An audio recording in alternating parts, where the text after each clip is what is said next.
So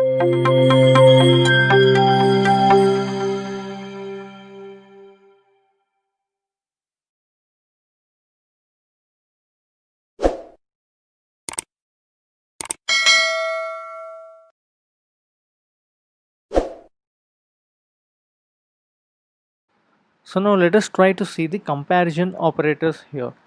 So comparison operators are like, so now let us try to see variable a equal to 10 and variable b equal to 20. So a now let us try to print a double equal to b here. So now let us see what will be the output here. We will be getting false here. Yes, we got false because a is not equal to b here. So 10 is not equal to 20. So here now try to print a not equal to b here. So yes, it is true. So what I am trying to show here is the comparison operators. So we have seen previously equals to, and currently it is not equal. And now let us try to see a less than b here. So print a less than b. Yes, it is true. Again we'll be getting true here. A 10 is less than 20.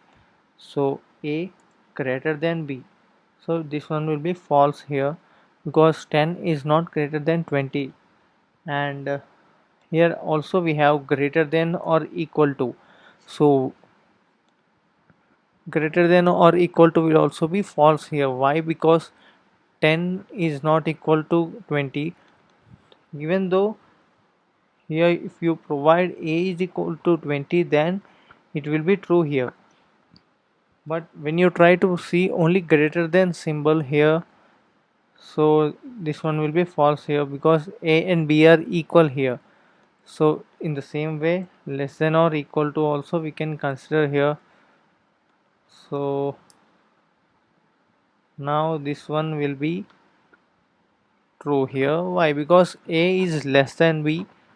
And this is it for the comparison operators. So you basically may use these kinds of comparisons in looping scenarios, and if conditions you can use these particular comparison operators. So if you like this tutorial, do like, share and subscribe to our channel for more interesting content.